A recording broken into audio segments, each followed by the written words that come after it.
This meeting of the Board of Education is now called to order. Please stand and join us in the Pledge of Allegiance. I pledge allegiance to the flag of the United States of America and to the republic for which it stands, one nation, under God, indivisible, with liberty and justice for all. I'd like to welcome everyone to our meeting tonight, and we'll get started by approving our agenda. Are there any changes to the agenda as presented? Nothing from me, Randy. Can we have a motion, please? Yes, Mr. President, I make a motion that the Board of Education approve the agenda as printed. Thank you. Is there a second? I second. Thank you, Celeste. All in favor, please say aye. Aye. Opposed? The motion passes, and we'll move forward with our agenda and go right to the superintendent's report. Mark?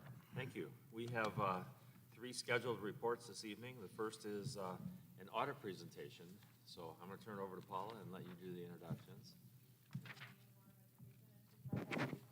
We have Kim Lindsay from Raymond Robson with us this evening to go over the highlights from our 2021 audit. Turn it over to Kim. Thank you. Good evening, board, members of the public who are in attendance. Tonight I'm going to take a few minutes to run through the highlights of the audit for the fiscal year ended June 30th of 2021. I met with the Finance Committee Audit Committee earlier today to go over the report in detail, and you all have the full reports with you, but I'm going to just take a few minutes to run through a few slides to touch on the highlights. So, Bo, if you could advance the slide. First of all, the district received an unmodified, or what we call a clean audit opinion, which is the highest form of assurance we can give you on your financial reports. I'm happy to report that there were no findings or reportable conditions either to be brought forward to you tonight.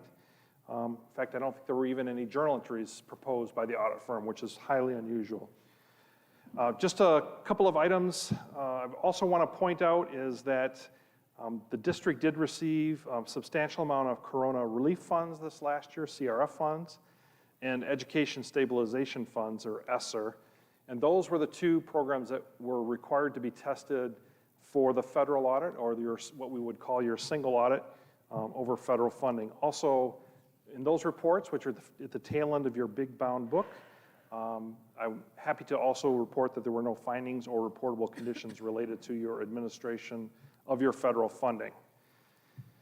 Also, in the audit report itself, you'll see two footnote disclosures which talk about the district's compliance with all the applicable laws and regulations, and in fact, your ballot language related to the bond programs that the district has in place.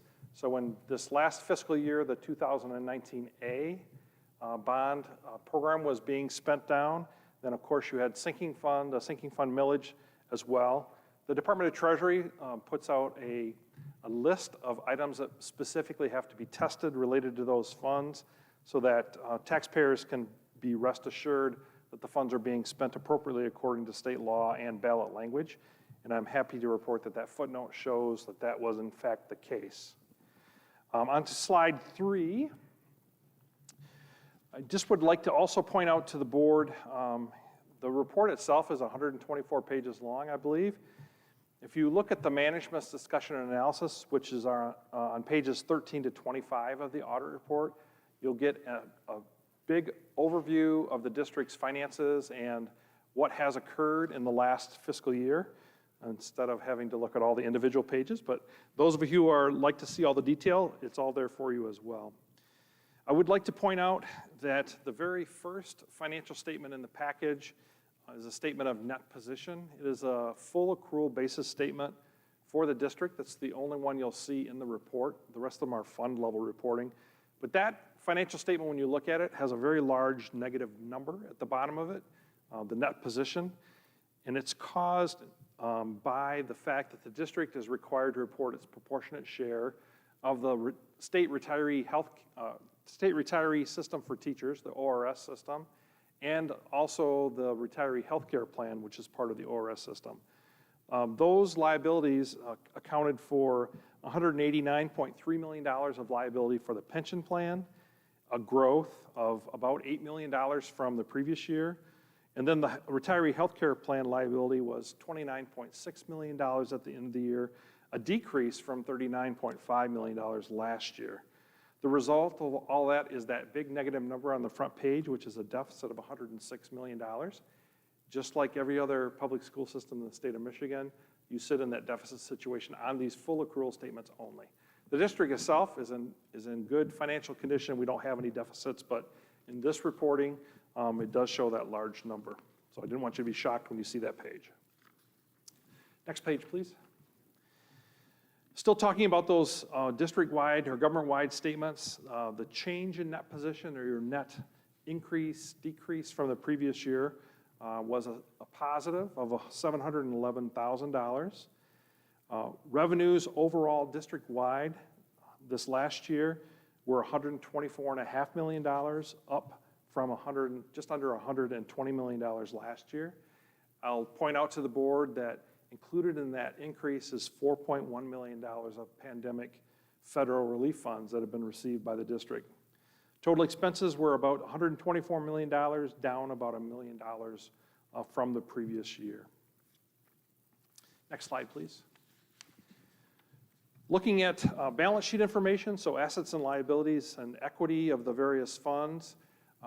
The slide I'm showing you here is laid out the same way the financial statements are. You see across the top of the page, the funds, identification of the funds themselves. Those that have specific identifiers are considered to be major funds, meaning they have magnitude, whether it be assets, liabilities, revenues, or expenditures. And then the next to the last column is labeled non-major.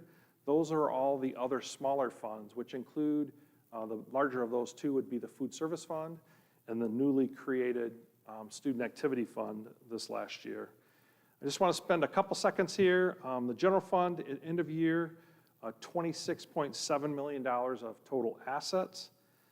Most of that being amounts owed to us by the state of Michigan for your final two state aid payments for fiscal year 21, which happened in the months of July and August. And then, of course, money in the bank and money invested. Liabilities of about $12.7 million. Biggest numbers in there are amounts due our teachers for summer payroll and the related benefits for those teachers who are on 26 pays, having earned their wages through June, but get the remainder of their payments on that contract year in the months of July and August. Fund balance in the general fund, $13.9 million at end of year. Most of that is unassigned or meaning available for expenditure. And then just two other numbers on this page I'd like to point out. The 2019A Capital Projects Fund, that was the last go-round of voter-approved bonds. 2019B is now fully expended and 2019A is getting closer. We have $8 million remaining there after a spend down this year of just over $16 million. And the Building and Site Sinking Fund is another millage out there, which I believe is in place for at least the next 2 or 3 years. Funds available at the end of the year for the sinking fund, $5.1 million. Next slide, please. Looking at those same funds, revenue and expenditures. As you can see, the general fund topped over $101 million of revenue in this last fiscal year, once again boosted by those federal COVID relief funds, and then also an increase in your state aid foundation this last year and some categoricals. Expenditures and other financing uses this last year of about $98.2 million, adding $3.5 million of equity to the general fund. Included in that would be federal grant funds not expended, but received, so but increase to the fund equity there. In the middle column, to the 2019A capital projects, in the middle of the page there, you see we spent $16.9 million of equity there. So that fund is coming toward a close. Of course, the voters have approved new bonds, which we'll be seeing hitting the books in this next fiscal year. Next slide, please.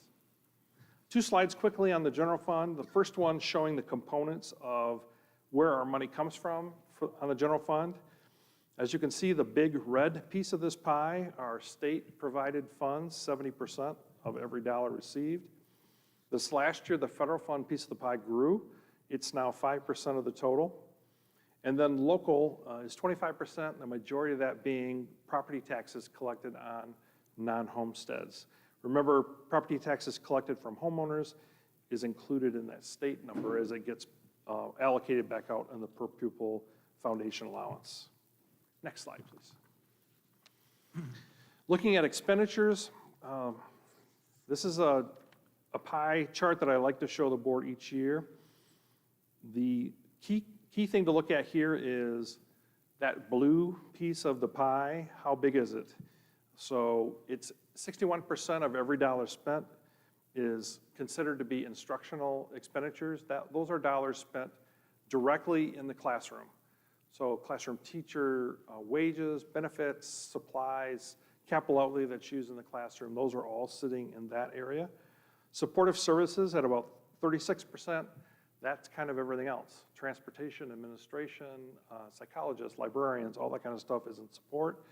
And just want to point out that that ratio at 61% to 36% is a very strong ratio. You always want to see that instruction number as high as possible, and at 61%, that's a very strong percentage, especially compared statewide and to your peers.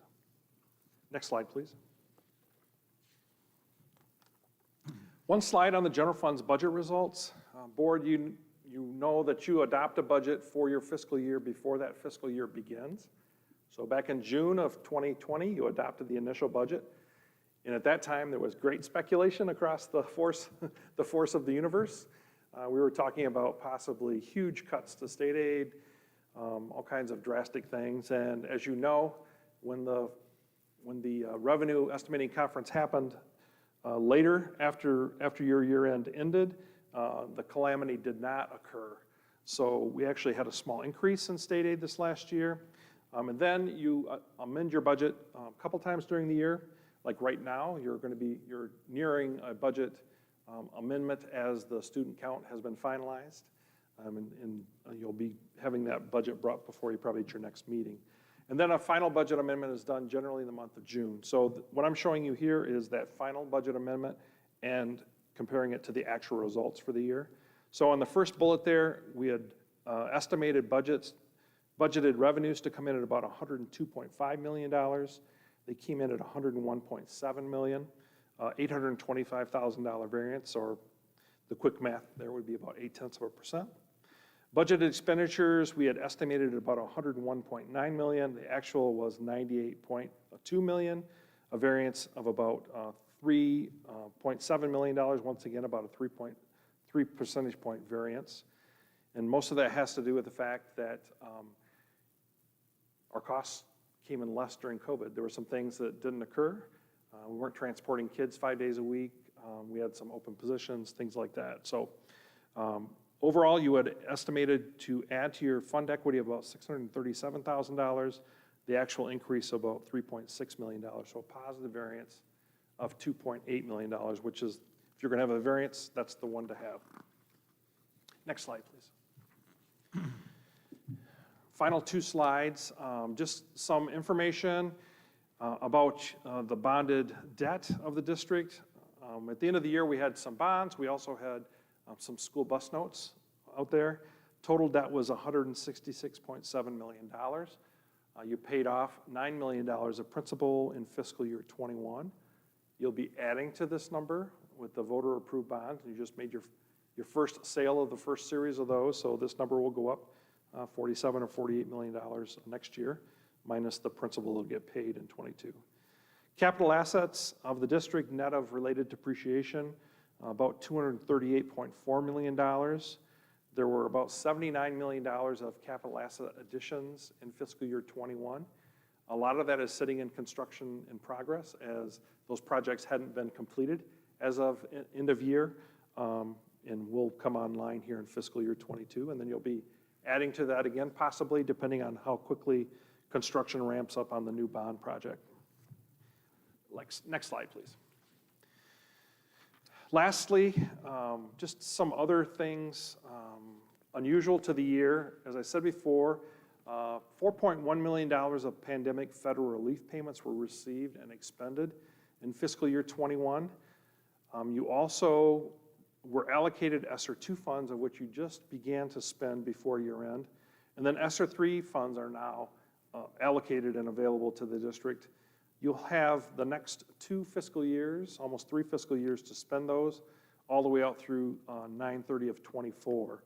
A total of over $3 million plus will be coming in those funds. And as I told the audit committee earlier today, as we're doing budgeting and thinking about finances of the district, I think you have to look at it with 2 lenses. What is our normal and what is the extra, so that when you're doing your budgeting and thinking about projects and things that are coming along, that you keep them in 2 different pots, knowing that this one-time money is going to expire over the next couple of years.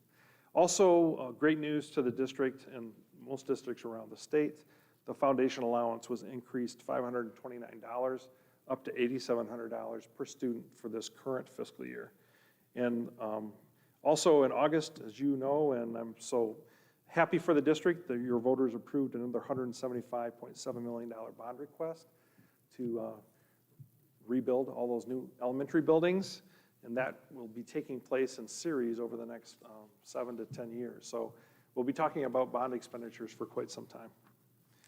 I would also just like to congratulate the finance department.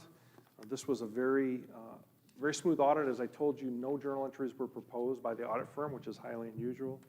And you have a really good team here. They're doing good work, being great stewards of the district's money. And it was a pleasure to do this audit.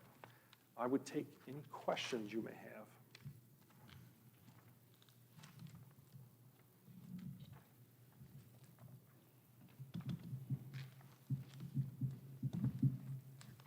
I would say not a question, but a thank you. A lot of complex information delivered succinctly and clearly, so thank you. Thanks, Bo. Yeah, Paula, Mark, and your whole team, thank you for your financial stewardship.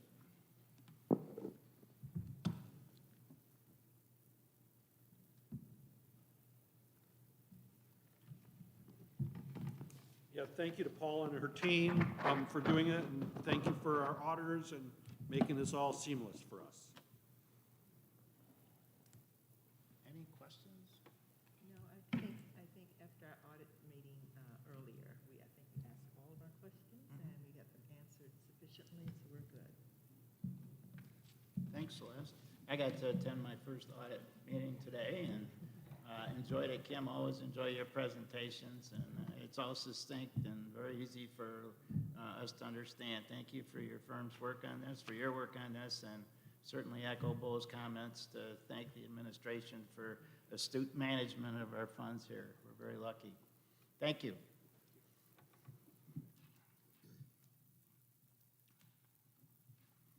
Okay, we'll do a little seat shuffling here. Our next update is a bond project update, and Mr. Edwards is coming up to the podium to give that.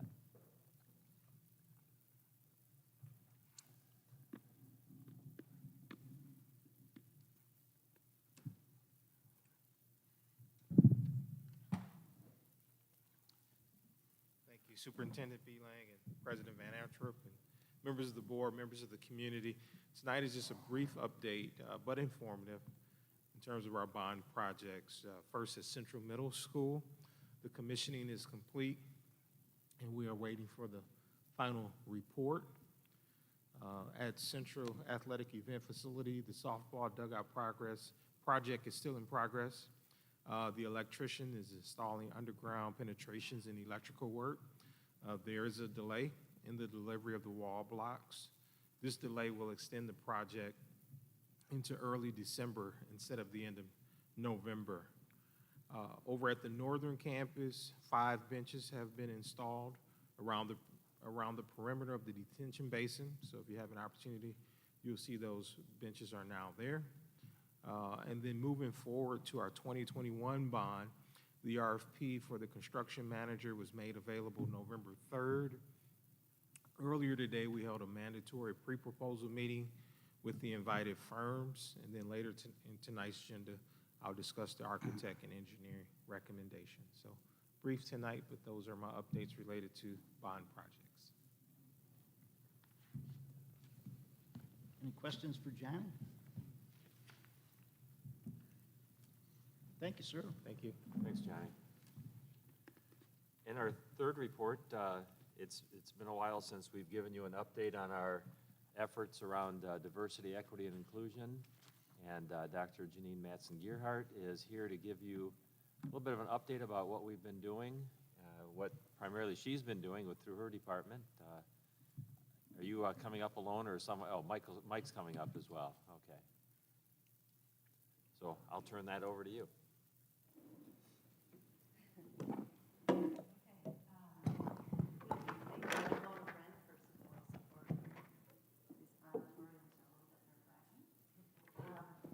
Good evening. It is my pleasure to be back here to talk about diversity, equity, and inclusion. I do have some updates from the district point of view of what we're working on, and Mike also has some particular areas that he wants to talk about that connect with DEI. So I will do the next slide. Okay. So thinking about diversity, equity, inclusion, and if you use the words DEI, you may have noticed that it has become a phrase that a lot of people like to utilize in our world. And so thinking about DEI from an equity lens, from an educational lens, thinking about how this work connects to our students and our staff, we go back to our mission and vision. Obviously, we review those mission statements and the vision statements when we frame any of the work that we're doing in the district. We are trying to help our students reach their full potential by holding high expectations and creating a learning environment that's committed to all. So for our purpose in our work for DEI, we are focused on intentionally exposing our students and creating a culture and climate where everybody is valued and included in the educational environment, especially in the classroom. We are intentional about listening to our students' experiences at school. We know that our climate and culture can be improved, and we have students who have met with us to tell us about their experiences at the building level, as well as we've talked with principals and other staff members to find out the experiences that are happening in all of our 14 buildings. To accomplish a change in the climate, though, we know that the students are the ones who need to change, but it's the adults that need to change. And so we are working on thinking about it from a leadership point of view at the district level and the building level. And we believe that building our own capacity as administrators and leaders in the classroom, that we can make that change and we can be responsive to the climate and culture that's happening. A couple slides later on, I can give you a few examples of the learning at adults that is happening right now. And then I put the ends policy 1.4 up there just to remind us that, of course, DEI work crosses all of our end policies, but 1.4 specifically talks about ethically aware and where we need to be intentional in our efforts with our students. So this is just a graphic. It's not meant to be a mathematical equation, and certainly the timelines are estimated. So just so you're aware of that, in 2017 through 2019, we have been working with outside agencies to help us understand the capacity building that we need to do for our staff in DEI.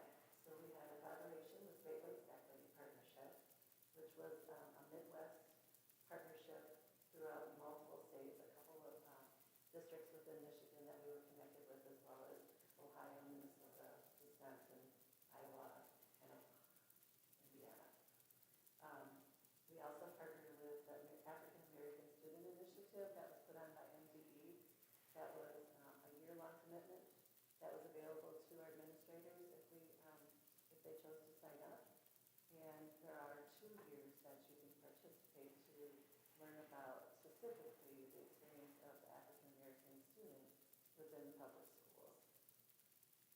We also are connected with Eastern Michigan University, where we have an opportunity for our leaders to receive a certificate in social justice and equity.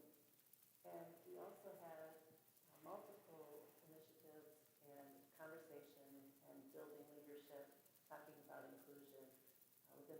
prior to 2017, so I do want to give a nod to all the folks who've been working on this. This has been a journey for quite a few years. As we moved forward with those partnerships, we talked at the central office and the administration team to fully understand what our systems needed to change to improve. Through that work last year, 2020, we developed and hired a district coordinator, and we also engaged in a curriculum equity audit. That's a great word. So I'll make sure I get that right. Moving on, and then 2019 and 2021, and these, like I said, are just individual, so they're all simultaneously happening. But we do have at each building a DEI team that is meeting at least once a month. Some of them meet once a week, and they talk about issues that are on the minds of the students and the parents and the teachers. And that is led by somebody who is very passionate about DEI at the building level. It might be a principal, it may be a engagement specialist, counselor, or teacher. So I just want to make sure that we know and acknowledge that buildings have been working on this independently. We also have students groups who are meeting on a regular basis, and I think you were able to listen to about 5 or 6 of those students last week, or 2 weeks ago. Ann Gordon and I followed up with the students on Friday to talk about the process of talking about a board meeting and how they felt about that board, how the meeting when they spoke and nobody else really engaged with them. So we had a time to debrief with those students. So it was very powerful to hear them. They were very proud that they were able to, number one, have the encouragement of the staff members, but just even having the courage to stand up at a board meeting. So we're very proud of them. We also are working to develop community relationships with a variety of families and people who have come forward. We are intending to have a community,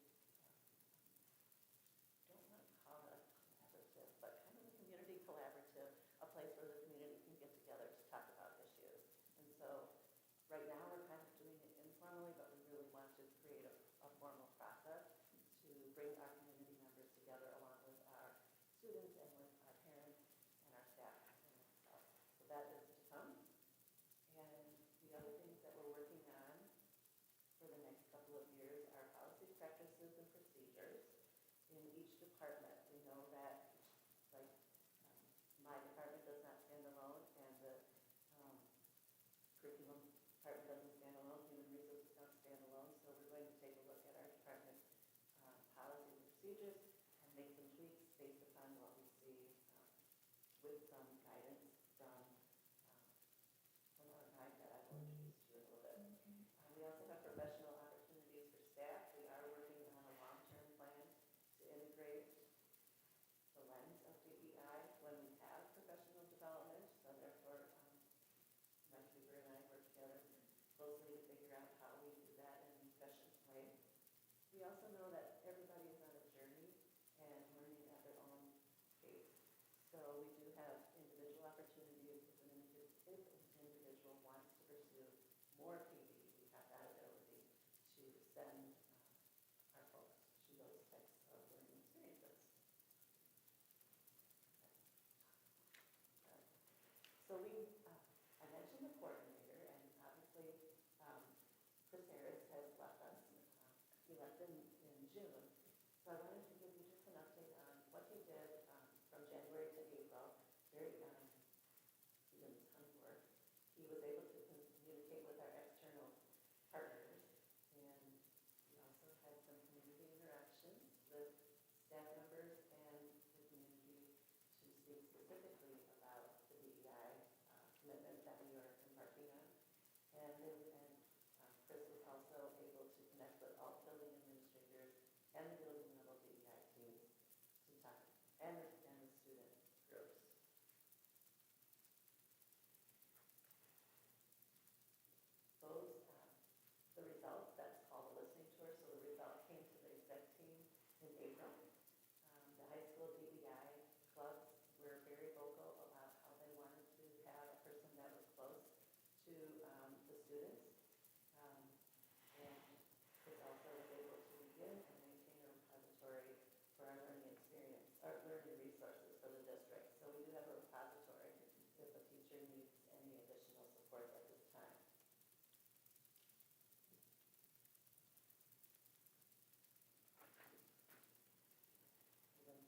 district focus, thinking about, as administrators, we know it's going to take all of us to impact the system.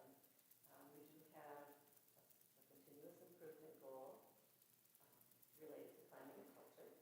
So this fits right in with what we're working on as a continuous improvement goal. We are going to be taking a look at our hiring practices and how that impacts our system and how we can expand our ways of recruiting. We also have explored some trauma-informed training. We have some implicit bias training that is available through KRESA that multiple people have taken advantage of. We have not had any erase training in a long time, so we are looking at that possibility for an opportunity. And we have some continual work going on as well. So I'm going to turn it over to Mike. Yeah. So on the curriculum side, we've worked a little over a year with Monica Liggins-Abrams and her consulting organization. Specifically, we opened up on our 8th grade social studies unit. So we identified some content areas that attention was needed, and we addressed those, adjusting some lessons. And one of the key components of the 3 was eliminating using role-playing or simulation when we're teaching sensitive topics. That's definitely one of the key lessons there. We also adjusted some vocabulary. We looked at how those lessons were being utilized. And our 8th grade social studies team, that seemed to work really well. And we rolled all that out last spring and had positive results from it. And we continued the work into summer with her in working with what it looks like to lead into those classes. So lessons in 6th grade and 7th grade and what that leads up to. Alas, though, Monica took a position with another organization, and so we're wrapping up our work with her consulting group, and we'll finish up here by Thanksgiving. She's helping us kind of put together the final steps of her processes relative to curriculum review. Ultimately, the goal of this is to build capacity in our own organization so that we can execute a review and an audit of our own curriculum without needing to always bring in an outside consultant. So that's what Monica's helping us get some of those initial stages put in there. She's also helping us to identify more resources in support of our global middle school social studies program. So she's bringing a few more resources for that team to review. And then last, she helped us initialize our work for our 612 ELA program. And so those will be the things that I'm working with Monica to wrap up. And then we'll take recommendations from her and to see where we want to go next with our curriculum equity work. And as promised, we do have a special guest in the audience today. We did hire, and we were able to secure Dr. Erica Driver late last week and maybe early this morning. So we do have her as a guest. So Erica, to just stand up. Erica's going to join us on November 15th. She is a homegrown Portage graduate.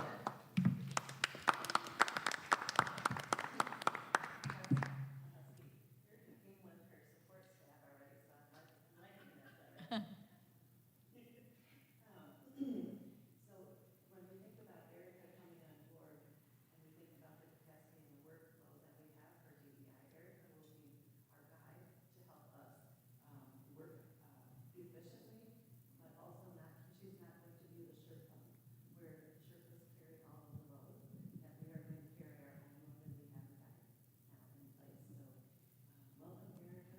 Very pleased to have you. It has been very difficult to put a smile on your face today. I will answer any questions that you have. I have a question regarding the curriculum equity capacity. Will any of that information that you've been able to gather and secure, will that go before the CIC? Yes, and it has, thus far, we brought some of the information that's there that they did. We didn't bring all of the lessons forward to them per se, but we have brought up that. And then at the next meeting, I'll announce the process like I'm announcing it to you right now, that Monica is employed with another organization and is wrapping up our work with us. And lastly, I would like to thank you for your selection. I think we're off to a good start. And congratulations to Erica Driver, Dr. Erica. I just want to say thank you for the update. Obviously, a lot of work has gone into this and continues to go into it, and it was just wonderful to have that, and just congratulations on hiring Dr. Driver, and looking forward to having you back in part of the district. Oh, another question, will we be getting more frequent updates? I think, like Keith said, it was good to get this update because it's been a long time since we've heard anything. So I'm just curious if we're going to have more frequent updates as we move along, because you've done a lot of work, and it's good to know that that has taken place.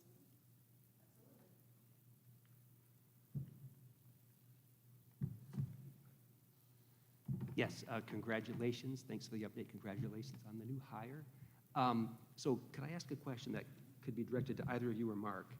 But as we proceed in the work here, do you ever encounter people who are threatened by it? And if you encounter that, kind of what do you say in response? Janine has been our point person on, I'm basically handling those conversations, so I don't know, Janine, if you wanted to share a little bit about that. Well, I feel that every voice is important to hear and understand, and certainly we all have different perspectives for the work. So we do have ongoing conversations with folks who are concerned about how we might be teaching racial issues or equity or equal ways of handling and exposing our students to some of the curriculum. What I would say is I invite everybody to let us know how we're feeling, and we are open to conversations. It's a very hard topic for a lot of folks, and we're not afraid to have those conversations, and we definitely want to hear people's point of view. Yeah, thank you, because I think it forces people into sometimes uncomfortable conversations. And I I struggle with how to exactly describe this to people. So and I may be a little off on this, but I say, have you ever been invited to a party where you don't know anybody there, but everybody else knows everybody else at the party? And how do you feel when you're in that kind of situation? And but I'm still looking for better ways to describe it. So there's a lot of work to be done here. So. I think there's common ground between everybody, so we will find that and move forward. Thank you. Janine, you mentioned that you want to bring the community members along with our students and staff, and you indicated a community member relationship. What does that look like? I mean, are we still developing it? I don't foresee it as like a town hall meeting or anything like that, but where can those difficult but necessary conversations take place? That's a very good question. Right now, they're taking place in smaller groups when the conversations arise or are requested. But we are going to be looking at a formalized way to engage the community as a whole. And I do believe that Dr. Driver will help us with that. That is one of our priorities. And one of our challenges too, because it's not easy to create the right kind of mechanism to have those conversations. So we're learning as we move along. We're learning from what other districts are doing. We're learning through the conversations we're having already, internally and with some of the groups we've met with, some of the folks we've met with. So it's a growth opportunity for us as well, in trying to figure that out and get it right. And we'll stumble. We'll have hiccups in the process. There's nothing perfect to this work. You just have to start entering it and having the hard discussions as you move along. Yeah, Janine, Mark, and everybody, I just think this is, really great stuff for this community. I think everybody expects change overnight, and this is like a great big slow-moving ship. I think society has come a long ways in 20 years, and we have a long ways to go. But this is good stuff, and it just helps. So I appreciate everybody's help, and thank you for the great hire. It sounds like Dr. Driver, being from this community, already understands the culture, and that's one big thing to totally understand. So welcome, and we look forward to the great things that are going to happen.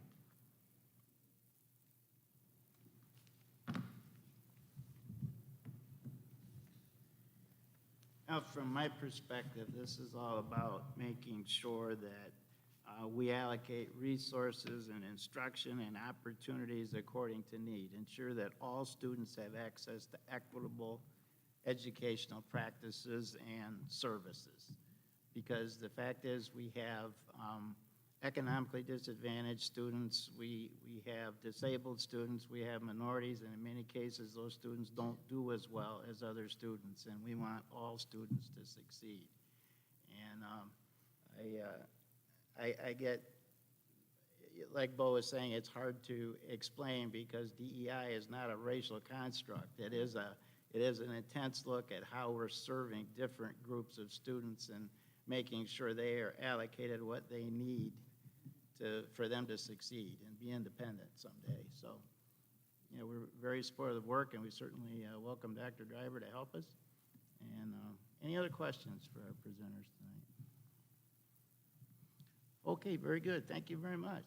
Janine, you might mention, I know you're officially the Director of Special Education, but you were toying with changing the name of your department to be a little more descriptive of the work you do.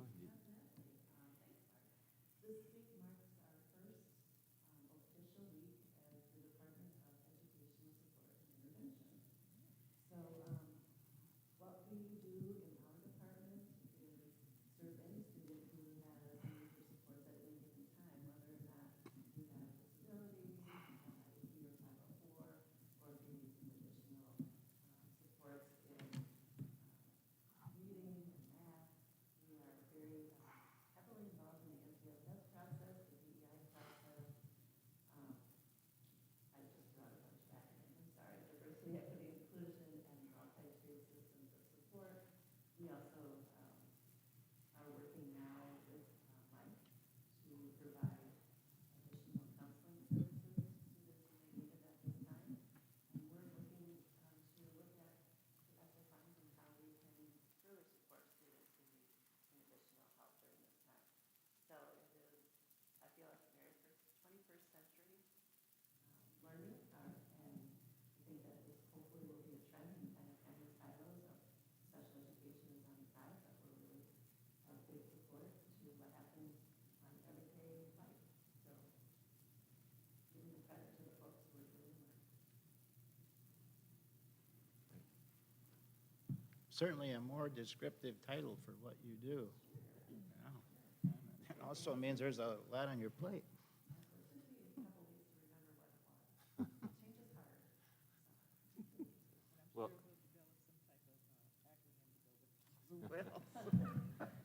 well, thank you very much to the two of you for updating us. And Dr. Driver, we welcome you back to PPS, and look forward to working with you and seeing the good work that's about to continue.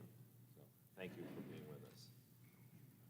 That's all I have for my part of the report. Very good. We'll move to board education, which is monitoring report on middle school achievement. And this is how the board does its work to monitor progress in the district.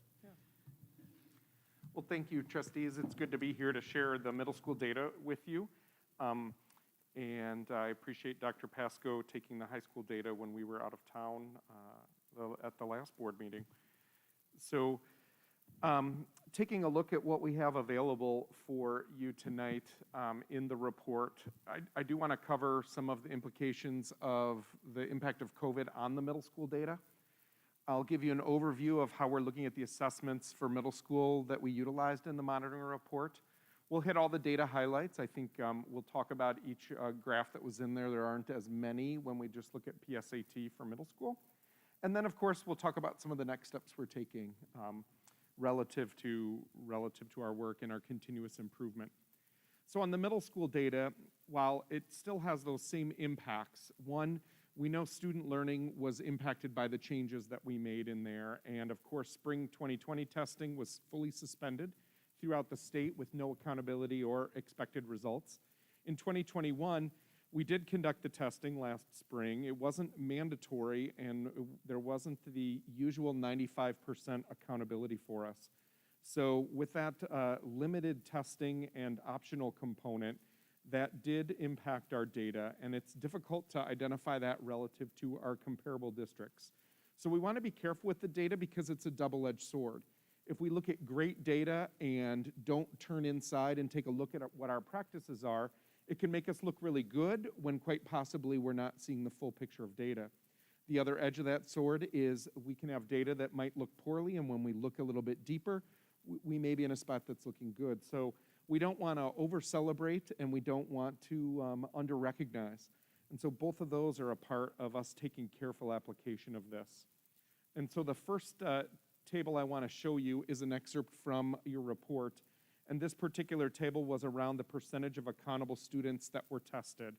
So for our middle school on the PSAT 8, we're not looking at the students who qualify for taking the My Access test, but we are looking at all the rest that would be taking the PSAT 8, and we tested 58% of our eighth graders.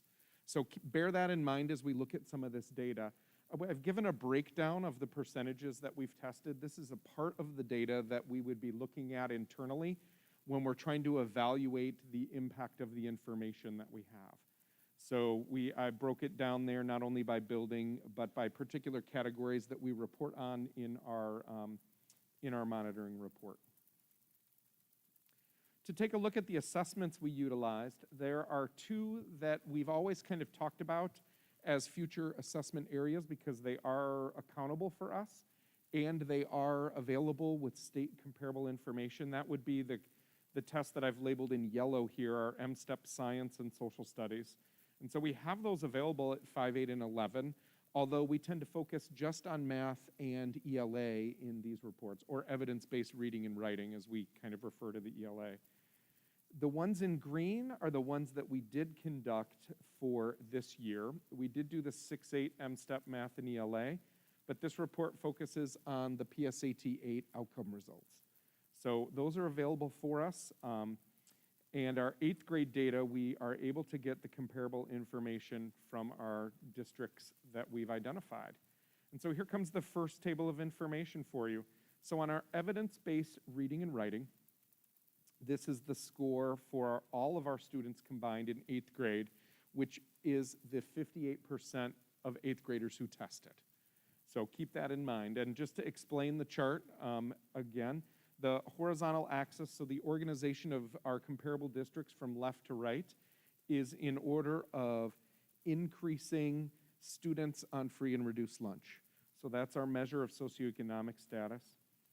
So for us, 83% of our students that tested were showing a proficient level on the PSAT 8, which is a great result. Of course, we want to keep in mind the number of students that were tested and the impact that was there. We know very little about who was tested in our comparable districts, which also further kind of confounds the data or our ability to look at that comparison component. But we do take it as a point of celebration to say, for our students that did test, we thought we did quite well on those results.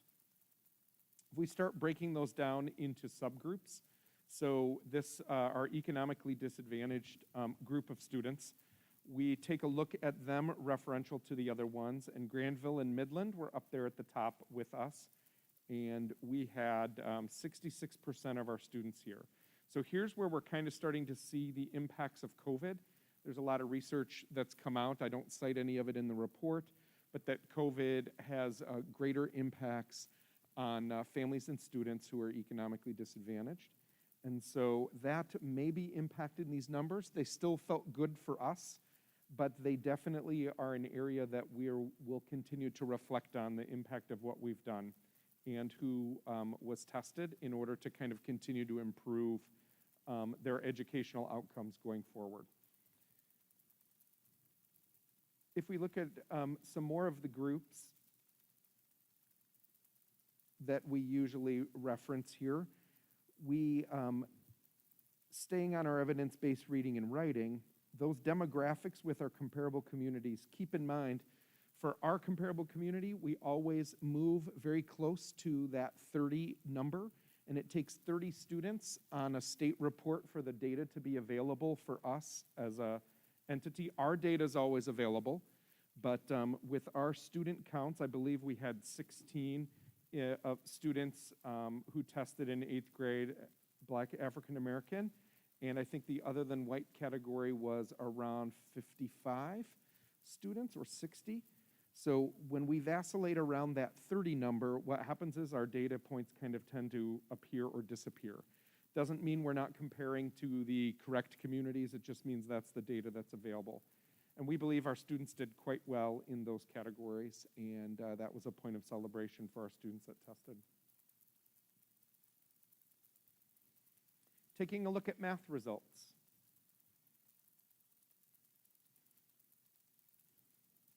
Our 8th grade math, again, we have some good results landing at the top compared with our communities. We also noticed that, as I'll show you here in a bit, that we can take a look historically at some of our percentages and take a look at growth relative to past years. So again, we're performing well on our 8th grade math. When we start looking at our economically disadvantaged students who took the assessment, we still are doing quite well relative to our comparable communities. And this is not an uncommon place for our overall rankings to land when we look at our comparable communities. And lastly, taking a look at the race and ethnicity breakdown of the information, you can see that our students scored well compared with our comparable communities on math. I do want to spend a few minutes on this table. It's got a lot of numbers on it, so I want to point out a few highlights after I explain what this is. So we're looking historically at both MSTEP and PSAT. And what we're looking for here is what we call a growth percentile. We're looking for students who actually showed the appropriate amount of growth, or what MSTEP and PSAT consider an appropriate amount of growth between those years. So the percentages that are listed here are not percent proficient on the assessment, but they're students who showed an appropriate amount of growth. The definition for that is usually 40th percentile or higher is an appropriate amount of growth when comparing to previous years. They use 40th percentile because growth percentiles contain a fairly significant amount of possibility for error, and so they usually use anything above a 40th percentile as being adequate growth due to the nature of a snapshot test. So the percentages you're seeing here are the percent of students that showed that growth. So in some of these data sets, we did internally request that we mask the data because the sample set was less than 5 students. So it tends, once we're down at that level, it tends to really vacillate wildly, and it isn't very helpful for a trend. So you can start to see some evidence of the impact of COVID when you take a look at the 2021 growth numbers. They vary greatly from the 2018 and 2019 numbers. And so that COVID impact quite possibly is creating some wild trends here. We do have, though, let me go back, and maybe I might need your help on this. Bo, if you could, please. If you could go back and click that, I have some areas that I wanted to highlight. The first, oh, you know what? It was an animation from the other slide deck, so I can just talk you guys through it. So if we look at our 8th grade group of Black African American students, in 2019, they had a 63% were showing growth. And in 2021, we had 88% of the students showing growth. We felt that, and this would be the last row of the table here on the evidence-based reading and writing, as well as on mathematics. So we saw some areas where we saw some good growth here. We also had some areas of concern on this table, and that would be in the mathematics categories for our 6th and 7th graders, when we're looking at either all students and economically disadvantaged. We have some areas that our teams would want to focus on with some drops in the percent of students who were showing adequate growth. Now, there's a lot in this, and so we don't want to over-celebrate or under-review that information in order to give those math teams the opportunity to have the impact that they need to have being back in the classrooms. But it is some areas where we've wanted to reflect on and ensure our students are making growth relative to our previous years. As we look at some of our next steps related to all of this data, we evaluate the data with our middle school continuous improvement teams. We dig in quite a bit with this information. Not only that, but we also have their opening screener data with them that we have just wrapped up our screener window at the end of October. And so our teams will be able to review that data to continue to do good work. We have done some meaningful preparation for the start of this school year. All of our middle schools have been focused on 3 particular instructional strategies that impact all content areas, including explicit vocab instruction, active engagement strategies, and what they call text writing frames, which is a way to engage students in both the text and how they write about that content in those classes. Our Central Middle School continues a math intervention there, and they're modeling some of that support. We'll see the outcomes from that. They have not had a full school year using this intervention system that they have, and we're hoping this year will continue to show some good math results. We feel it's too soon to tie the math results that we're seeing in this report directly to some of that math intervention, and we want to scaffold that math intervention quite possibly to other middle schools. So other than that, we'll present a little deeper analysis in January for you on the data. We also are engaged in our 612 ELA curriculum review process. I met with those folks last week, and we're continuing to right now do our first phase of that, which is conducting focus groups with students, parents, administrators, teachers, in order to gain some insight into areas that we need to change and impact our ELA curriculum relative to our outcomes and goals.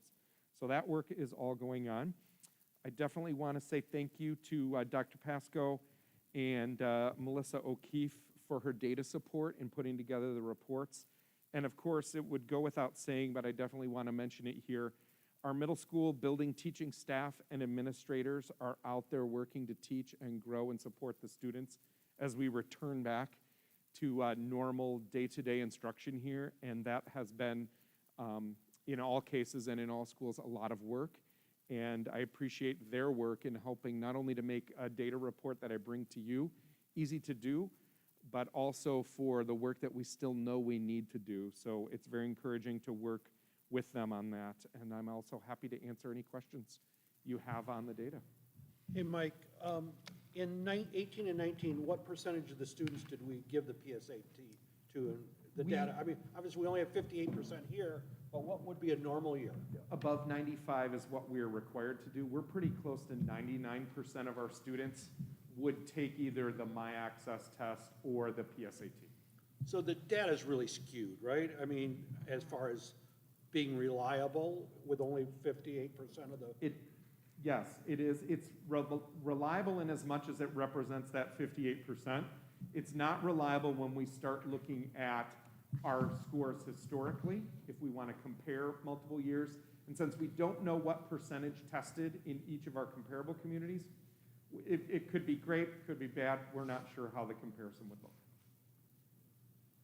Mike, will that 95% requirement be in place for the 22 testing? Yes.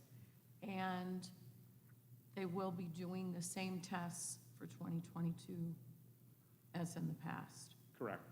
So we'll again have a skewed comparison from this school year this year to the next last one. year. Correct. We will be able to go back and look, if we take both of those years where it was in the pandemic, we will be able to kind of bridge a gap there to look at that information. Okay, good. Thank you, Mike, for your presentation of the middle school data. Oh, you got something? Yep, Okay, yeah. I was a little slow on the draw, Randy, sorry. Once again, this report and the 2 other 1.1 reports, probably the most important reports we get all year, appreciate the caveats on the smaller sample sizes, and so we can't totally trust this as we could in other years, but I still see a lot of number 1s and number 2s on here, which we don't always see. We haven't always seen those in the past, and I mean, from our perspective, we wanted to see Portage moving, these districts, these other districts that look like us, we wanted to see us being either the top or up toward the top of all those. And so, as a trustee, I see those number ones, and that's exciting. Caveats for this year's data notwithstanding. And then, the other thing that jumps out is that the economic disadvantaged students and African-American Black students do not do as well as students, as a whole. And so this draws a line right back to the DEI work. And, hopefully that DEI work can start raising all these students up to higher levels. So good report. Look forward to the next one on elementary kids. Certainly. Thank you, Mike, appreciate it. My pleasure. We'll now move on to our comments and communications section. Is there anyone who wishes to address the board this evening?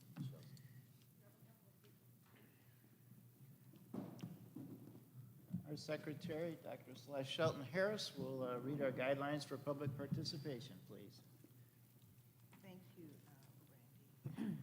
The board welcomes community input at our public meetings. When addressing the board, please conform to these guidelines as follows. Sign the speaker registration form at the beginning of the meeting.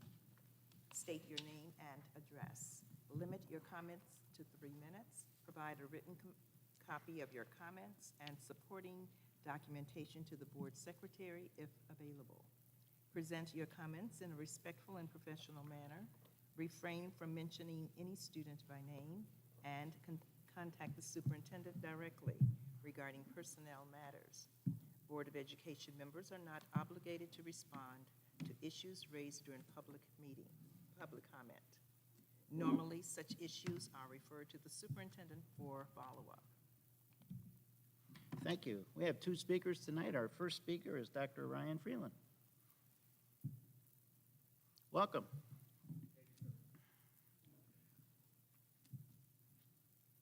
Good evening, Mr. Van Antwerp, Dr. B. Lang, trustees, board. Thank you for the opportunity to speak. Again, I'm Dr. Ryan Freeland. I spoke just a few weeks ago, as many of you recall. Thank you for including our issue here in a full and important agenda, so thank you very much. First of all, Mr. Van Antwerp, I very much appreciate your emails even this week and clear communication for the proposal. So what I am here to do is, first of all, thank the board for continued consideration of potential commemoration and renaming of school facilities to be discussed later. But essentially, I'm here to gather your expertise, your intelligence, and your recommendations for the way ahead for us. I know this is a discussion piece for later, but just to mention that I am here, going to talk even after the meeting if applicable. But essentially, I'm here for 3 reasons. Number 1, to continue to learn and collect board commentary on policy number 7250, commemoration and naming of school facilities. 2, collect board recommendations for committee member inclusions, as well as communicate to the board our working list of potential committee members. We do have a working list of names that we're prepared to share with the board tonight, should the board request it. Importantly, we are open to additional names that the board would like to see included in the proposal committee. 3, and finally, we're here to listen to the board recommendations regarding proposal requirements, format, and timeline. Thank you, guys, and look forward to the discussion later tonight. Thank you, sir. Our next speaker is James Asher. Welcome.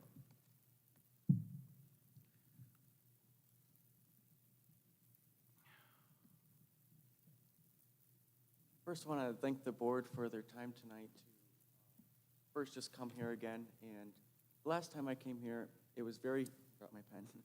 It was very heated, and there were some things that I said that I felt the way that I did, but they came across in a very rude way, and I want to apologize to the board.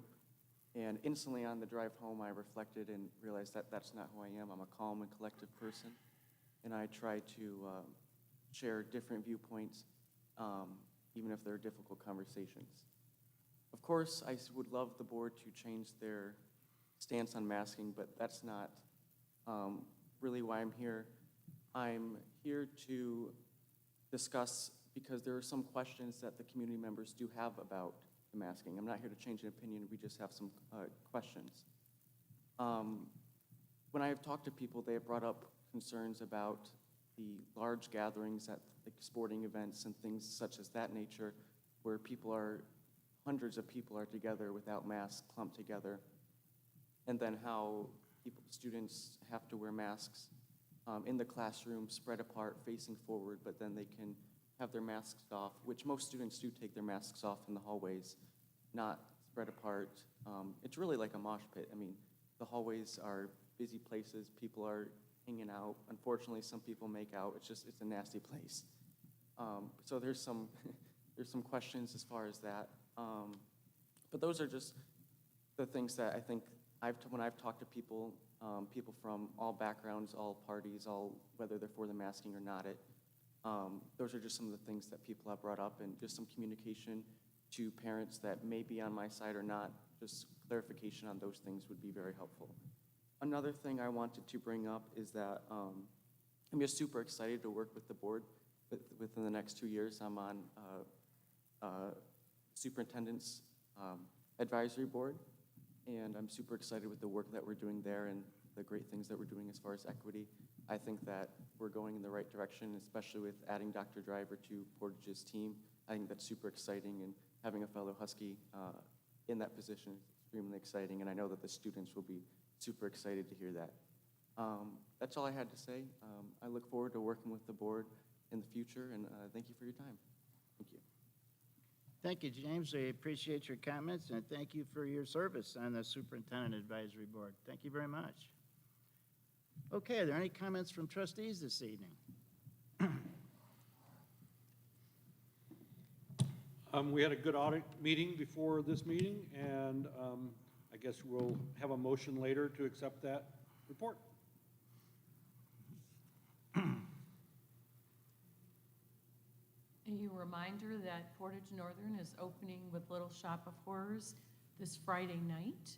I believe it will be going on for the next 2 weekends, and Central has had a play going on too. I believe it was called Sparrow, and I'm not sure, has that concluded? Yes. All right, I hope they had a good turnout and a success with that.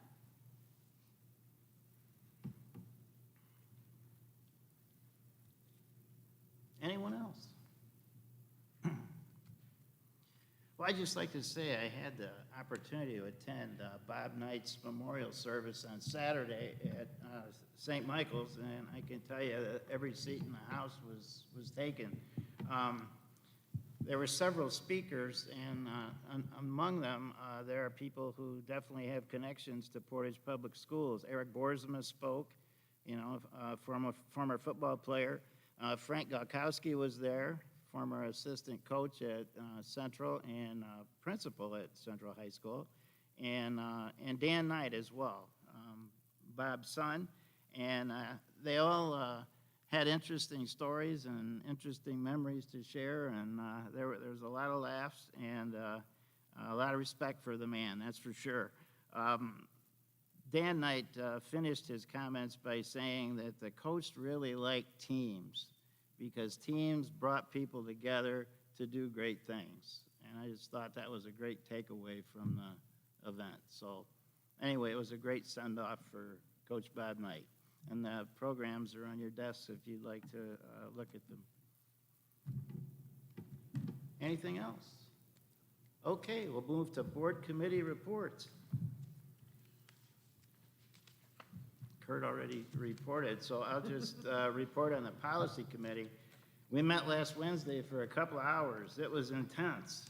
We had to do some work on our public participation policy at board meetings, because Neola has some suggestions on how to improve that. And then we also worked on policy 7250, commemoration and naming of facilities, and that's later on our agenda. I will get you the changes we talked about for our public participation policy, but we only had one copy and it's all marked up, and I gotta clean it up before any of you will understand it. So we'll get those things out shortly. Okay, we'll move forward with our consent agenda. On page 6, we have 2 items tonight. The first is the October 25th, 2021 regular business meeting minutes. And number 2, that the Board of Education approve the addition of our virtual elementary program and select courses for our middle school virtual program to our elementary and middle school programs of study. Are there any exceptions to the consent agenda as presented? Hearing none, the consent agenda is approved. And we'll now go to our section on assurance of district performance, and we land on monitoring report 2.2, treatment of staff on page 34. Is there a motion, please? Yes, Mr. President, I'd like to make the motion the Board of Education accept as presented the monitoring report on 2.2, treatment of staff as a reasonable interpretation and evidence of compliance with policy. Thank you. Is there a second? Second? Very good. Thank you for taking a look at that monitoring report. Just a few things I wanted to bring out to your attention on that one. And it's similar to the comments I made at the last meeting, is because of our COVID situation, we've decided to modify the way we're seeking input from our staff this year. Rather than doing our traditional employee engagement survey, we're doing pulse check surveys that we did both last year and we're doing again this year. I shared some information with you at last meeting, but there's a summary here in the notes section. I did keep the other report still there just so that we don't lose sight of what's normally presented, but just made some comments here that based on what we were hearing from staff, they told us that they know what's expected of them. They feel a sense of belonging in their respective work environments, and that they would recommend PPS, that students attend PPS, they would make that recommendation for family. And if you remember, that's a category that is important to us as we look at our other reports as well. So it's consistent with what we've been hearing, and it's good to hear from our staff in that regard. They also told us that, and again, this parallels what we've heard before, is they want to be, staff members want to be included in the decision-making process before the decisions are made, and providing their input into decisions. So we know we have continued work to do in that area. It is a challenge, especially when decisions have to be made rather quickly on how we get, especially around what we do in terms of responding to our ever-changing COVID situation. It's not always possible to get the kind of feedback that you'd like, but it is an area that we're aware of. And again, these are district-level results. Building results are going back out to the buildings and are being shared with staff, and action plans are being developed. I did include some charts in the report on the numbers of staff members who participated and whether they were teaching in person or virtually or a combination of both. And you can see the results there that, again, they're on a 5-point scale that we use. The high areas were all above a 4-point. The low areas were about a point below that. So those are the reasons why those are highlighted. Everything else in the report is pretty much the way the information that's been presented in the past, and there are no changes really that I wanted to highlight or bring to your attention. Be glad to answer any questions if you have them.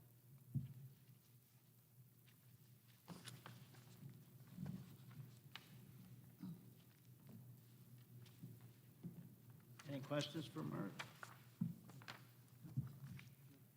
It was a great report, Mark. Appreciate it. And I think we ought to approve it. All those in favor of approving monitoring report 2.2, treatment of staff, please say aye. Aye. Aye. Opposed? The motion carries and the monitoring report is approved. Our next monitoring report this evening is on compensation and benefits. Is there a motion, please, on page 47? President Van Antwerp, I move that the Board of Education accept as presented the monitoring report on 2.3, compensation and benefits, as a reasonable interpretation and evidence of compliance with policy. Thank you, Terry. Is there a second? Seconded. Thank you. Again, this is becoming, the information presented is pretty routine. Kind of explained what actions the board has taken as it relates to compensation and benefits for for my contract and other areas. The only thing I mention is that we still have 7 people that are vested in that plan, that pay for performance plan that is being phased out. So there are still 7 remaining in that. Otherwise, the report is pretty much the same as it has been. Any questions for Mark on this one?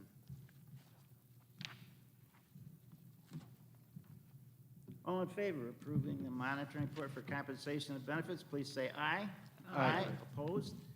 The motion passes and the monitoring report for compensation and benefits is approved. Our next action item is to approve the audit, and the motion is on page 54, please.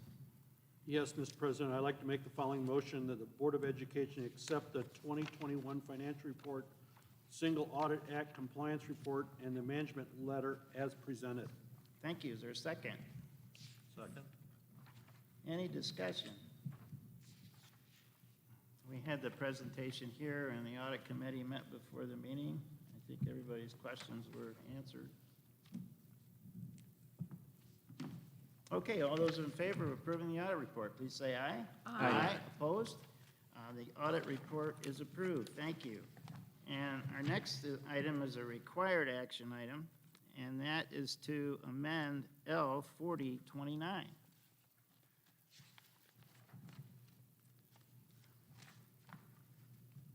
Paula's here if there are any, are you going to present, Paula, or just answer questions? I'm not sure how we want to proceed on this.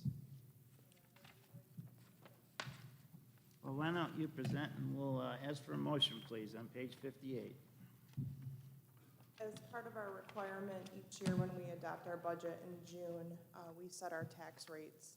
And because we issued bonds in this fiscal year, we now have to amend our L 4029 to collect the required debt levy associated with making the new bond payment that will happen in this fiscal year. So it's a formality sake for the board, and a revised L 4029 will be sent to the city of Portage. They will collect that tax levy on the winter collection for the new debt levy, and then the other municipalities will just receive an L 4029 that shows the full amount.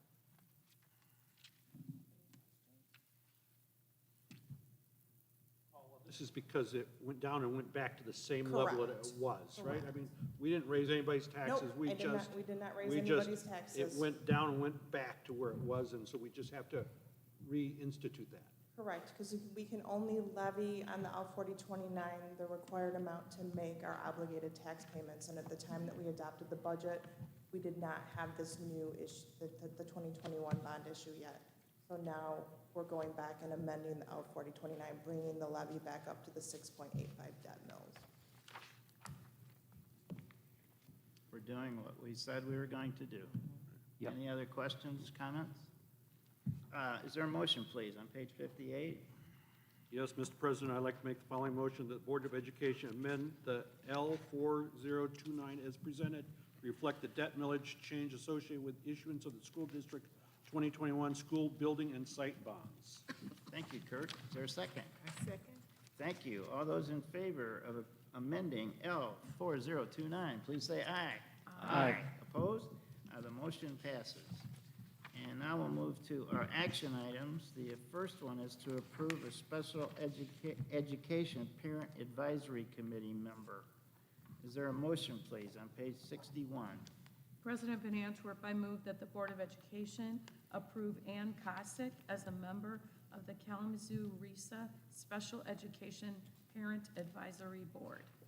Is there a second, please? Seconded. Thank you. And the board thanks Ann Cossack for her willingness to serve on the Special Education Parent Advisory Board. We appreciate that very much. All in favor of approving this motion, please say aye. Aye. Opposed? The motion passes, and Ann Cossack is the newest member of the K-RISA Special Education Parent Advisory Board. Our next action item is to approve architectural and engineering services for the new elementary buildings. There's a motion on page 63, please. President Van Antwerp, I make the motion that the Board of Education award the architectural engineering services to Tower Pinkster, including the services of Fielding International, and authorize the administration to negotiate contract terms and conditions under the guidance of the district's legal counsel. Thank you. Is there a second? Seconded. Thank you. Johnny Edwards is back up with Doug Phillips to kind of review how we got here. Gentlemen? Thank you. Doug Phillips, Vice President of Plant Moran Chris, I believe you met earlier in the fall. Doug has been assisting us in the RFP process for both our architectural engineering contract or services as well as our construction manager services. Just to give the board an update of how we landed with our particular recommendation. Once the bond, the citizens voted for the bond proposal in August, we sent out a request September 28th for the architectural services. We invited firms that were present in the Southwest or West Michigan area. Those firms were C2AE Stantec as a partnership, DLR Whiteman, GMB, King Scott, TMP, then Tower Pinkster with Felding. We held a mandatory pre-meeting October 4th with all firms, and that followed up with a walkthrough of Central Middle School as well as Morris Bridge Elementary School. The architects kind of wanted to see what the standard was here within the district. There were follow-up questions. 2 addendums were issued for clarification. We asked for the firms to give us their pricing in terms of the percentage of construction costs as well as any other fees associated with their services. The deadline for the proposal was October 13th of 2021. On the committee, along with Superintendent Beelang and myself, we had Dr. Michael Pasco, Assistant Superintendent of Instruction, Kelly Jensenius, Director of Elementary Education, Dan Vomastic, Director of Technology, Paula Johnson, Director of Finance, Jeremy Zontz, Haverhill Elementary Principal, and Steve Phelps, Maintenance and Facilities Manager. Now I'm going to turn it over to Doug to talk a little bit about the criteria-based selection process of both what we use for quantitative and qualitative work. Thank you, Johnny. It's a pleasure to be here again this evening with you to update and report on this effort and what was involved in the process. So as Johnny mentioned, there was a criteria-based selection process. There were a number of criteria that were established in conversation and meetings with district staff and the committee as to what was important to the success of the program for Portage School. Those criteria include both qualitative items as well as quantitative items. Quantitative things such as the size of the organization, how much work they currently have as a contract, and things of that nature. Some of their past performance metrics that they share with us. And then qualitative items such as what type of experience did the organization have they could bring to Portage schools, what was the team, the makeup of the team they were proposing, and the experience of those specific team members, and then what was their approach to how they were going to help the district plan this program and successfully implement it. So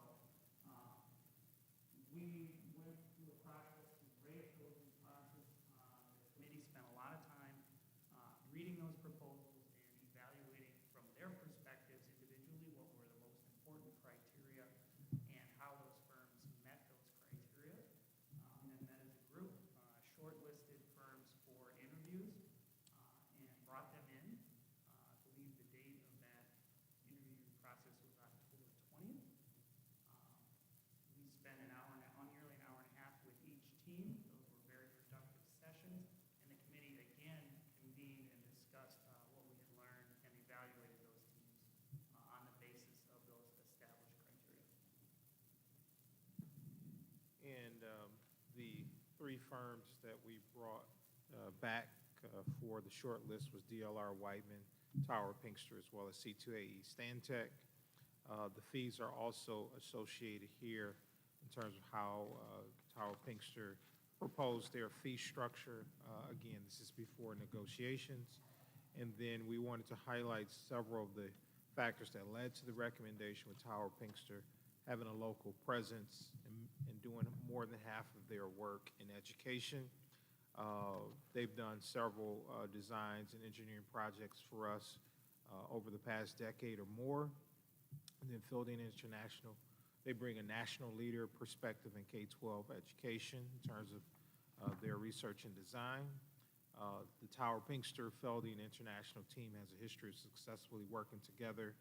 And also they were well prepared and had a strong understanding of our goals for the project. The Tower Pinkster team members understand educational philosophy and its application to learning environment. So I'll be happy to answer any questions for the board.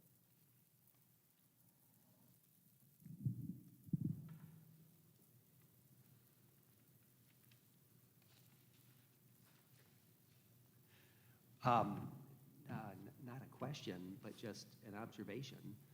You know, when processes like this happen, I kind of think, well, is this process just going to spit out the name of the company that just wrapped up the prior projects with us? And in this case, it did not.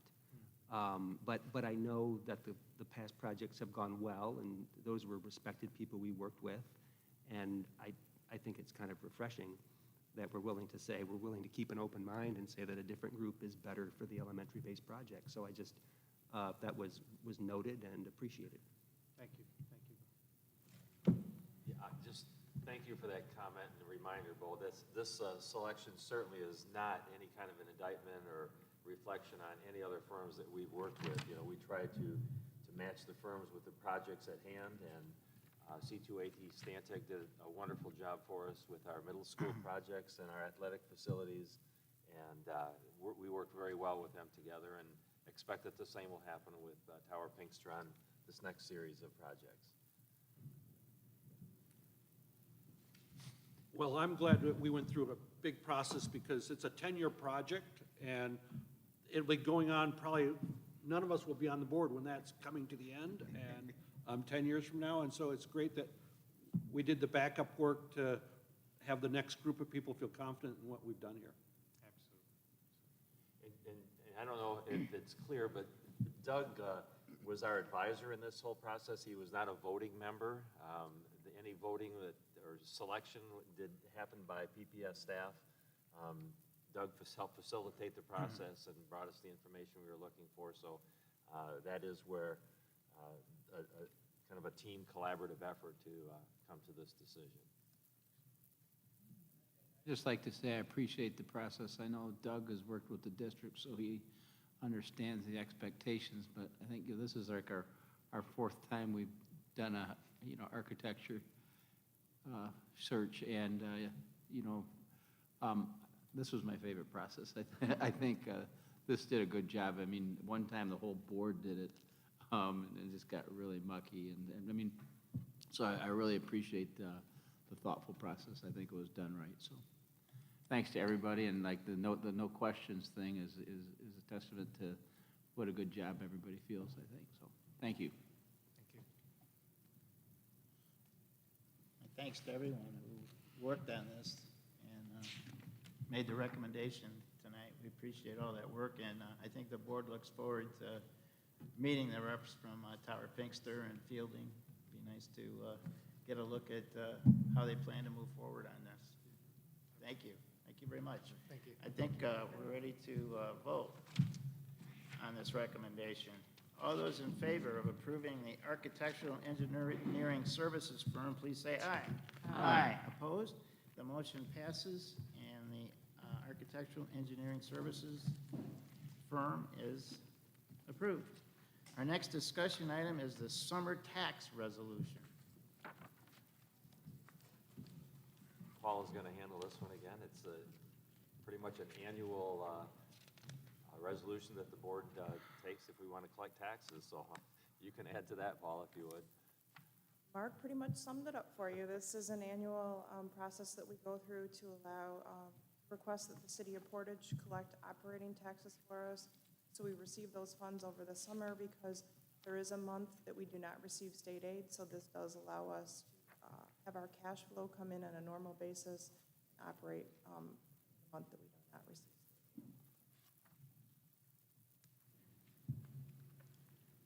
Any questions for Paula? Thank you, Paula.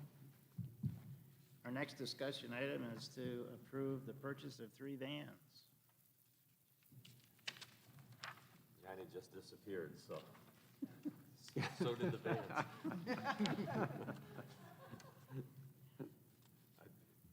I'm sure. Yeah, the write-up there is pretty explanatory. He was just walking dugout. He was checking on the dugouts at the softball fields. Johnny gets a multi-million-dollar contract approval, and he's walking out and leaves the $100,000 van approval hanging there. My apologies.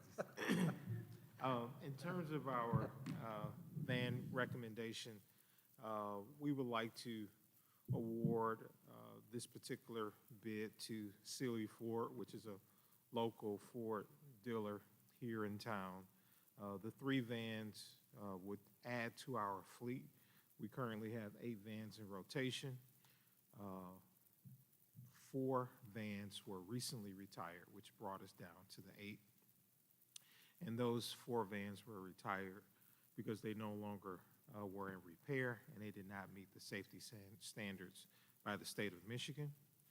On a daily basis, we have 3 vans assigned as shuttles between our high schools particularly, so that way those programs do not require a bus, and that saves the district money in lieu of using school buses. However, this sometimes creates conflicts with other programs, such as having vans available for athletics. In addition, these vans would be used in the summer for curious kids and for food services, Meet Up, Eat Up, and Read Up. The vehicles were competitively bid, with Sealy Ford being the lowest bid. For this particular configuration, we looked at a number of configurations between 8 and 10 passengers, low roof, medium roof, or high roof as well. And also, as you all probably know, with the chip shortage, these products would not arrive anytime soon. So Sealy Ford had the best turnaround time, which is not ideal, but it's practical given the environment we're in, which is around May of 2022 for this particular van. And ideally, we wish we can get it quicker, but you can drive past most dealerships and see that those lots are empty. But this would bring our fleet up to 11. And again, it would give us the ability to have a little more flexibility with some of our programs and services that we offer.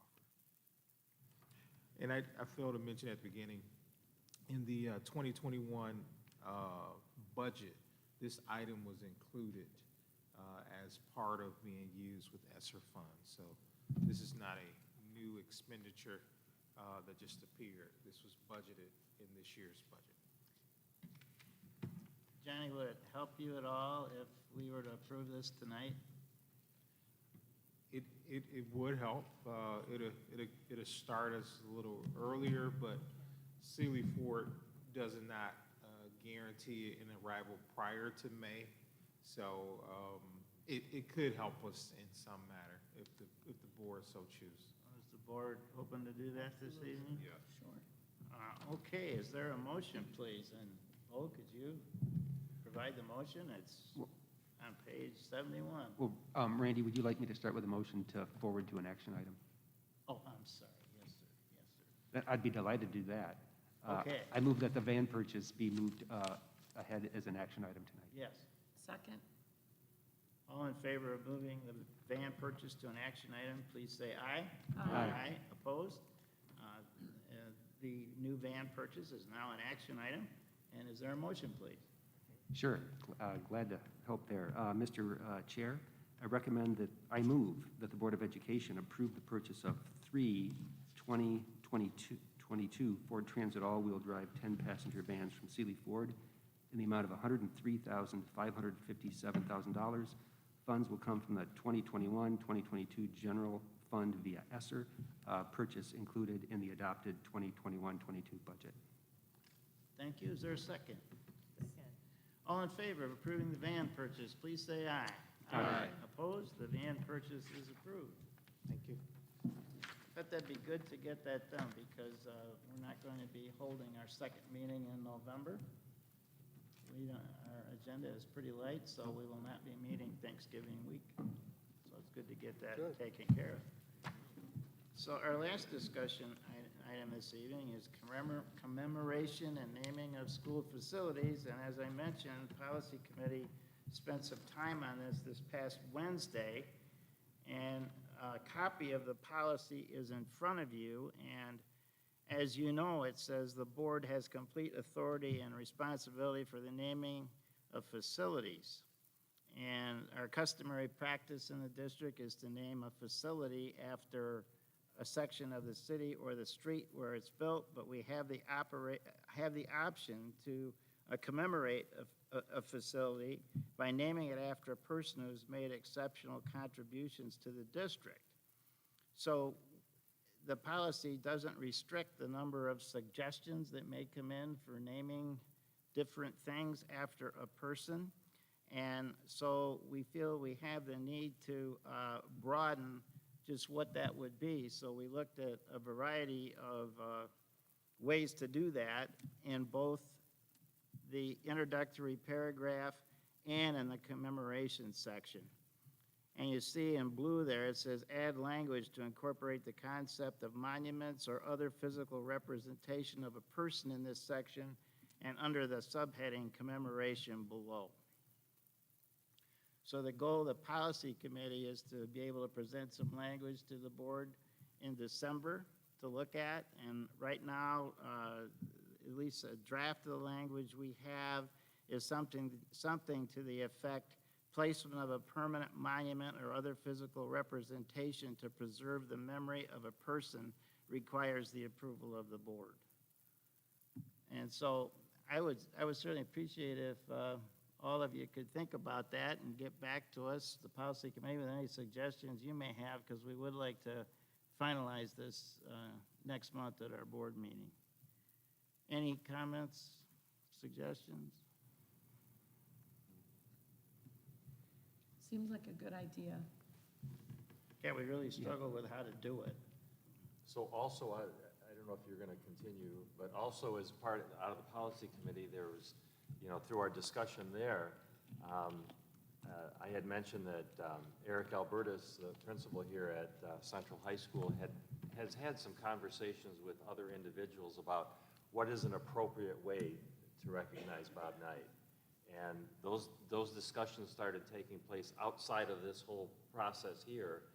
And it was suggested that Eric form a committee to at least revisit those ideas that came up as he was having discussions with individuals to see if there was something other than just automatically landing on the naming of a facility.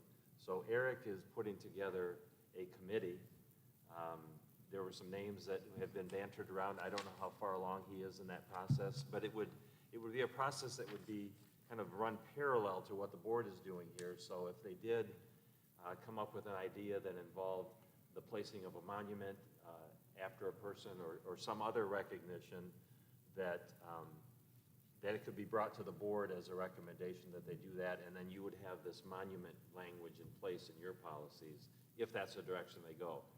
If the direction instead is the actual naming of a facility, then I think the board then, the process that the board has would kick in at that point if that's the direction that's headed. So hopefully that made a little sense. I mean, we're trying not to confuse things, but to simplify things, to have conversations at the school level, to see what ideas are there, and just have further conversation around that before it really comes to the board. So is the group that Eric is working with, are they acting in the form of an advisory or just making recommendations? I mean, what's the, because you said they're working parallel to the board, but I'm just kind of wondering, when does it, other than a recommendation? Well, okay, so it could come as a recommendation that there's some other visible way to recognize Bob Knight, that that receives support from the people that he's working with. And if that's the case, the board would then have a language in its policy that deals with monuments if they went in a direction other than naming of the field. So would that group have any different stature than an individual coming forward with a recommendation? Different stature. You know, I see that group as really having some thoughtful discussion around, you know, what's being said, what's being heard in the community. You know, certainly I mentioned to him that Dr. Freeland had been here and we had some informal conversations, you know, after the board meeting. He's had conversations with different members of the athletic community, and I think it's only right that they have that discussion first before the board puts together a committee for something that there may be a better idea that surfaces before we get to this point.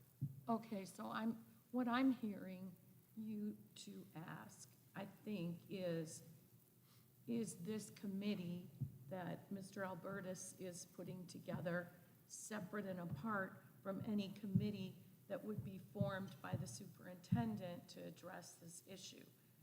And I believe that the comment that I made at the meeting last time was we need to be thoughtful about how we do this because it affects the entire community. And so that's what I believe that the two of you were asking. Is Eric's committee that committee, or is it a separate committee and they won't morph into whatever committee you put together? There may not be a need for what you're talking about, but you're saying it is a separate committee. It's separate from what is outlined in board policy. Okay, yes. great.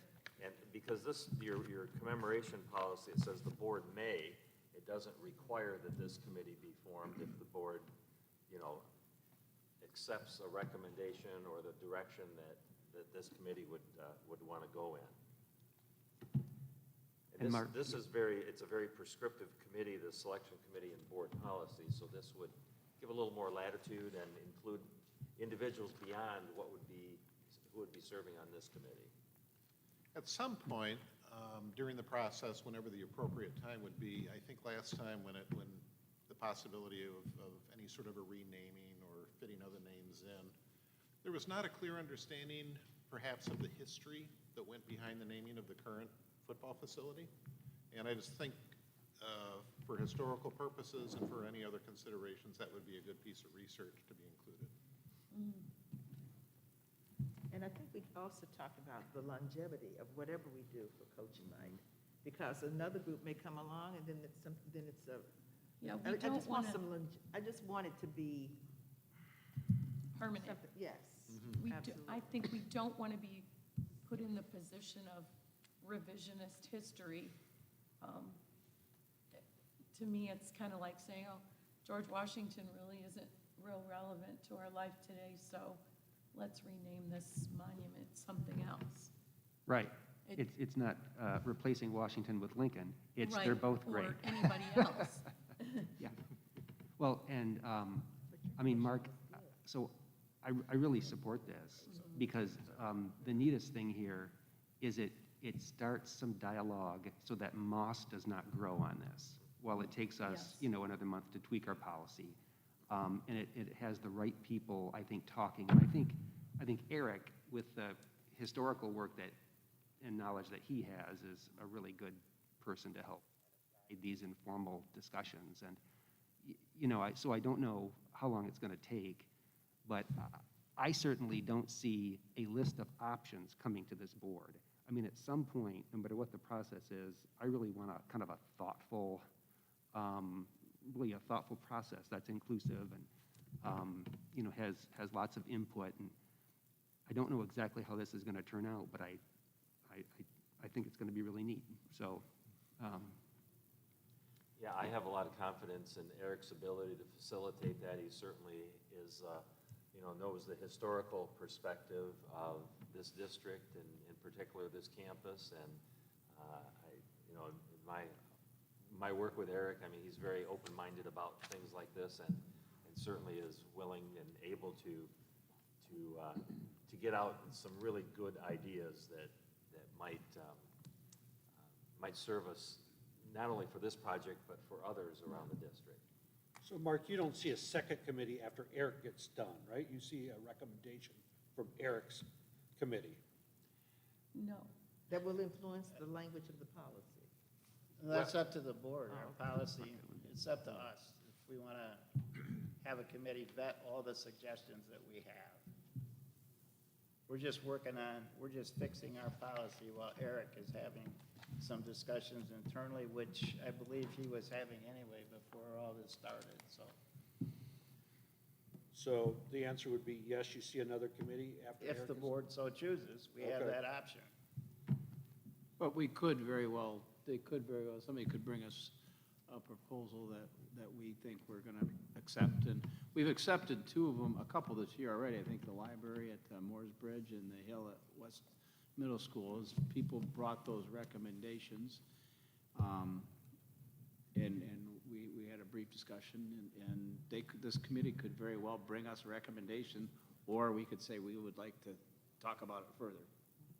And the Moore's Bridge, that was easy in that it wasn't being renamed. Mhm. So it was,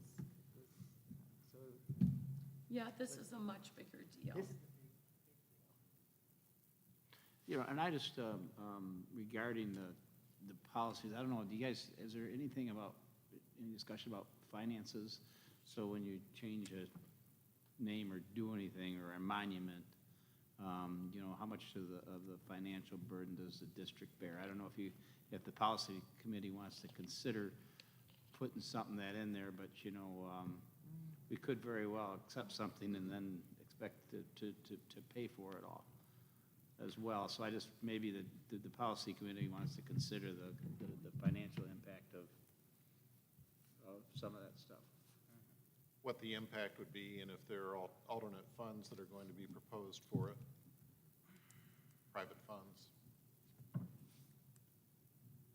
I always joke, I wish I was in the sign business that got to change the name of banks. Because I'd be filthy rich. Or stadiums. Yeah. Any other comments? Well, we should just reaffirm the fact that the board definitely believes that honoring Coach Knight somehow is appropriate, and we'll get our policy tuned up while this internal group is having discussions, and we'll be ready to act either by forming a committee or act on the recommendation as the policy specifies, so. Okay, if there are no other comments, we are adjourned.